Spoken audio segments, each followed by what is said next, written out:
हरदा में काशीबाई कन्याशाला को पुनः शुरू करने की मांग को लेकर ब्राह्मण समाज ने कलेक्टर को ज्ञापन सौंपा। ब्राह्मण समाज का कहना है कि यह संस्था बेटियों की शिक्षा का महत्वपूर्ण केंद्र रही है, जिसे बंद करना सही नहीं है। हरदा जिला मुख्यालय पर ब्राह्मण समाज के लोगों ने काशीबाई कन्याशाला स्कूल को पुनः शुरू कराने की मांग को लेकर कलेक्टर कार्यालय पहुंचकर ज्ञापन सौंपा।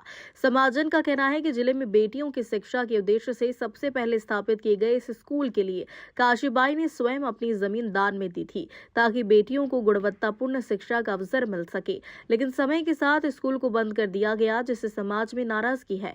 प्रतिनिधियों ने बताया कि यह संस्था बेटियों की शिक्षा का महत्वपूर्ण केंद्र रही है, जिसे बंद करना जिला हित में नहीं है।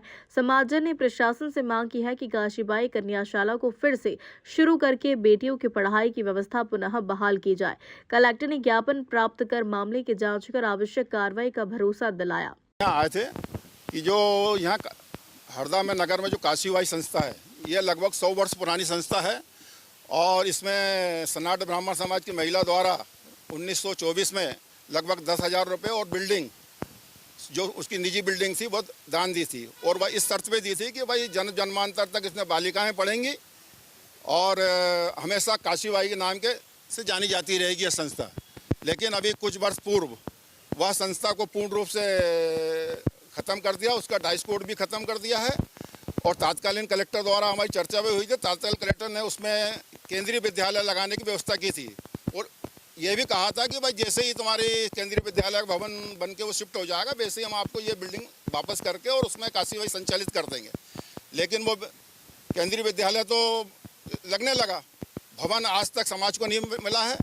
इसलिए आज हम यह मांग करने आए थे कलेक्टर महोदय से कि भाई हमारी बिल्डिंग हमें वापस दी जाए और काशीबाई संस्था को वापस चालू की जाए। उसमें रजिस्टर्ड फर्म सोसाइटी है, उसके अध्यक्ष थे, सेक्रेटरी थे, नए बनेंगे, फिर भी ट्रस्टी जो बनेंगे उसके नए ट्रस्टी बनेंगे। और संस्था तो ऑलरेडी चालू रहेगी। संस्था तो इनने जो उसका विलय करा है वो विलय वापस होगा, क्यों विलय नियमानुसार नहीं हुआ है। शासन का नियम है, किसी महापुरुष या किसी दानदाता के नाम से कोई संस्था संचालित है तो उसको किसी भी स्थिति में विलय नहीं किया जा सकता किसी संस्था में। और यदि विलय भी करते हैं तो उसी के नाम से वो संस्था चालू रहेगी। नहीं, जो उसकी जो शर्त है, दानदाता की जो शर्त है, उसके अनुसार सिर्फ उसमें कन्याएं ही अध्ययन करेंगी। और ये एकमात्र संस्था है तुम्हारी हरदा जिले में। अब तो कोई बच्चियों के लिए कोई संस्था ही नहीं बची अभी प्रॉपर हरदा नगर में। हरदा से कपिल घाटे की रिपोर्ट।